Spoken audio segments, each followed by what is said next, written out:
been calling me back for so long. An urge to escape into that all too familiar galaxy. I resisted for so long, but it's here again.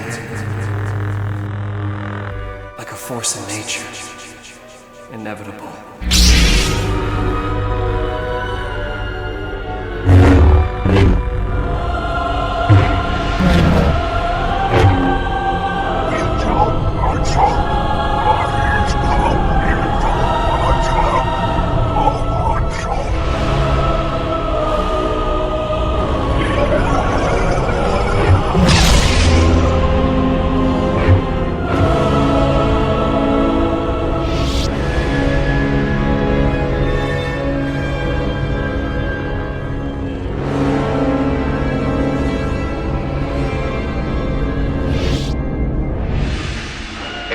Star Wars lightsaber from Kenner. Inflation required, batteries not included. As long as Star Wars has existed, there's been some sort of lightsaber toy out there to capture your childhood imagination, and in my case, that never went away. They came in all sorts of varieties of toys. Telescopic plastic ones with electric gimmicks, dollar store knockoffs, but today we take a look at a variety of sabers and decide which is the best type of lightsaber out there for adult collectors.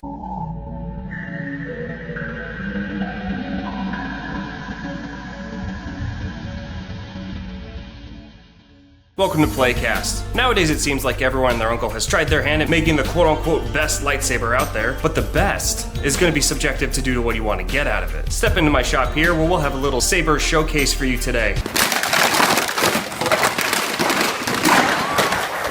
So let's start off with the standard Black Series saber. This one we have is Vader's, and for about $150, you get a progressive ignition on the blade. The blade is fixed permanently to the saber. The blade itself can't handle too much hard contact, so if you do decide to fight with it, don't go full force. You won't get any flash on clash here, you won't get too much in terms of bells and whistles, and the swinging movement is kind of janky.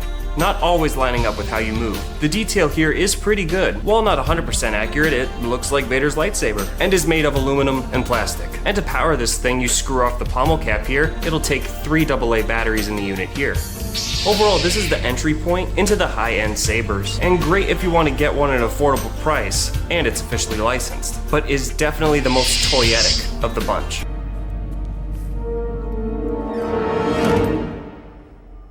Hello there. Next up is from the far-off system of Batu. We have the Galaxy's Edge lightsaber. Today we have the Obi-Wan Kenobi version. This one shares a lot of similarities with some key differences. It features 2 heads to the hilt, one for show and the other for mounting the blade. Simply remove the cap here, remove the show head, and screw in the one that'll take the blade. Insert the blade, give it a twist, you'll hear a click, and the ignition will be by the pommel here. The same for the previous can be said here as far as sound goes. The swinging motion can be janky as well, requiring sharp motion to get any kind of swinging sound out of it, and not exactly syncing up quite right on occasion. The blade again has the progressional light up effect when you power it on, as well as flash on clash. I feel like the LED quality in these ones is a little bit better than the Black Series. I still wouldn't recommend these for dueling. The material here isn't going to quite hold up. These will also run off replaceable batteries for the most part. These will take 3 AAAs. Same as before, you unscrew the bottom, take this out, then you have to take off the shield here, and you'll have access to the batteries. Just as a little fun bonus, these also come with a really awesome storage case. These will run you about $160 on average, with some exceptions if you get some of the high-end fancy collector editions. These first 2 are the most toy-like, meant for more display and whatnot. And that about does it for the officially licensed ones. But now we get into third-party sabers. These aren't officially licensed by Lucasfilm or Disney in any way, and your mileage may vary. These type are advertised a lot of the time as duel-worthy, and for the most part, they hold up a lot better than the official ones. Let's start off with our base category, the AliExpress, Amazon, and TikTok shop sabers. These are the kind that you'll see most likely on a TikTok ad. These run at a price comparable, if not cheaper, to the Black Series. And the best one depends on what you're looking for. Now, when you're looking at these sabers, there's 2 versions that exist out there at this point in time, a baselit saber and a NeoPixel saber. Think of the baselit as a flashlight, with 1 light at the bottom illuminating the tube, most of the time featuring RGB so you're not just stuck with one primary color. And a NeoPixel, also known as a Xenopixel, has LED strips all throughout the blade, making for some fancy looking effects, like a progressional light up or special ignition effects. Now, from what I've seen, the baselit sabers are the more durable of the 2, quick side note, I was completely proven wrong and blown away by one of the Xenopixel sabers I'll be taking a look at today. But as I said before, your mileage may vary from seller to seller, so make sure you do your research and take a deep look at reviews before you purchase. Anger is not the way of the gentle. Here we have a basic Amazon baselit saber. This one has been through it. It's seen many fights and is unscathed for the most part, but we'll get to that later. We still have a sturdy metal alloy hilt here, and as you can see here, we've switched from a battery pack to an in-hilt recharge, which is extremely convenient. Most third-party sabers that are meant for dueling have blades that are attached by retention screws, which work great to hold them in place. The ignition button is right here, and we have a flashlight style ignition, but it doesn't look bad at all. And a staple of these third-party sabers, RGB, to let you choose the color of your saber. These will run you anywhere from $80 to $100, definitely the most affordable option, but going back to the blade, sometimes you do get what you pay for. Out of all the sabers I've had, this is the only one that has completely shattered on me, so just keep that in mind. Fine addition to my collection. The Xenopixels can be great as well, adding some flair and realism to your saber. This crossguard here is a great example of what you could expect to see from your average lower cost Xenopixel saber. Still a more basic design, featuring an in-hilt recharge. The lights here look great, looking even better than the progressive ignition on the officially licensed sabers. The sound, however, on this one is just abysmal, and to be honest, it doesn't feel the greatest in hand. Lots of wobble here to this one.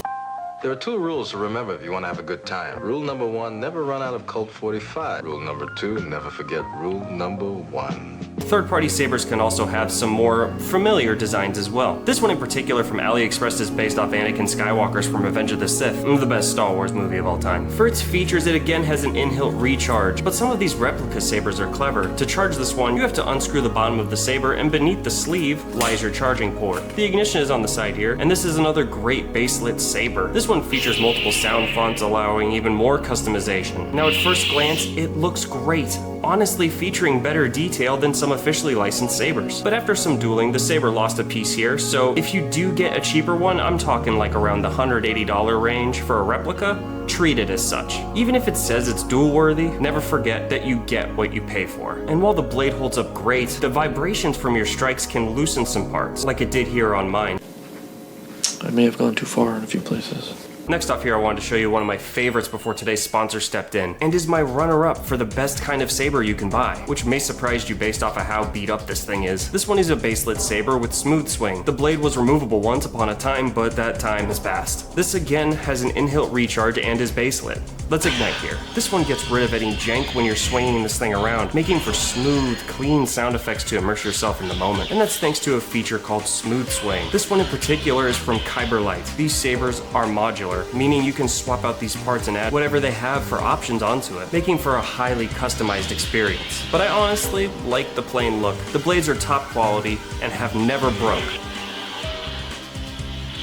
With all the fights I've done over the years, and as you can see, there's been quite a few. This is where the fun begins. And now, the pièce of résistance. Yes, I know French.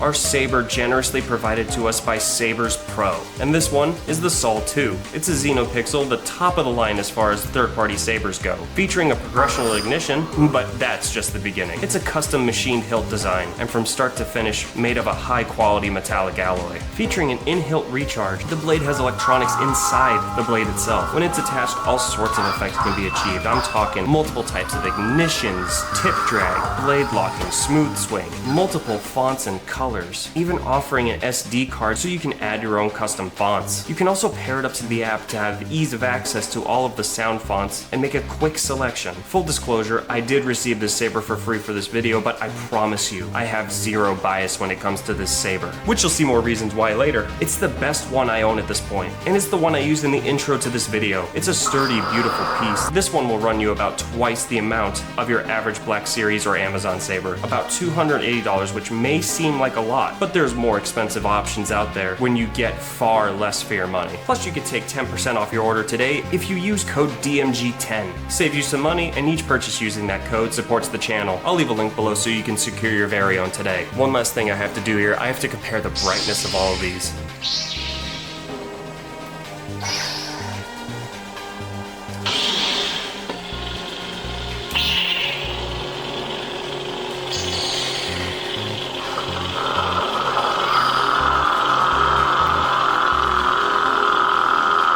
The third-party NeoPixels absolutely blow them all out of the water, but I'm gonna say this one from Saberspro is the brightest of them all. Thank you so much for watching till the end of this video here, folks. I hope this video helped you decide on what kind of saber you would like to spend your hard-earned credits on. Which one of the one that we took at today was your favorite? Let me know in the comments below. Join us next time, because this channel will produce nothing but Star Wars now. Isn't that amazing?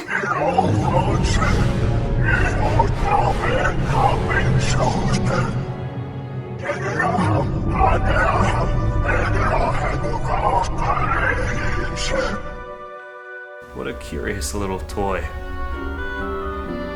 But how does it pose?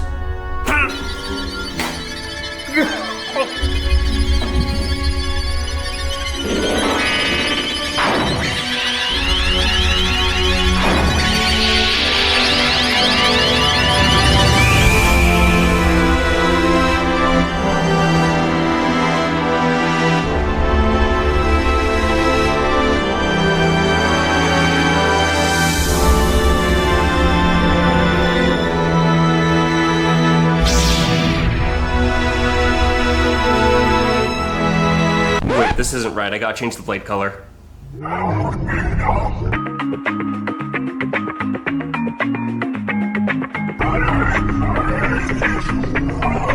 This saber is absolutely loaded with features. Look, tip drag, multiple ignitions.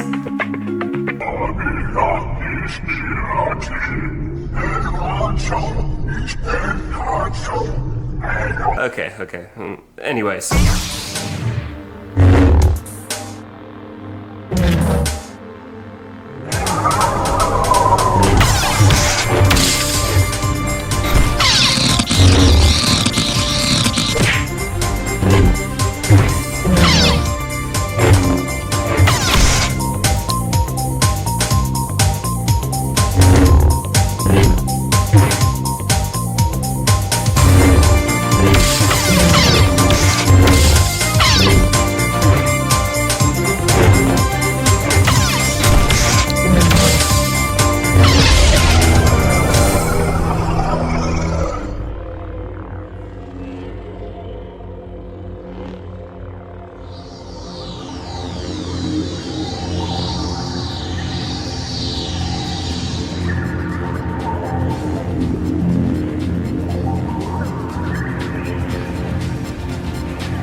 Thank you so much for sticking around to the actual end of the video, and thank you so much again to the folks over at Saberspro for deciding to work with the channel. Use code DMG10 to save 10% today. And just a quick note, the quality of these blades is unmatched. Look what happened to my opponent's blade during our fight. This is what other companies make. This is by Saberspro. Safe to say, these blades are top-notch. I absolutely love the saber. I'll see you guys in the next one where we won't be talking about Star Wars again for a while. Unless you guys want me to.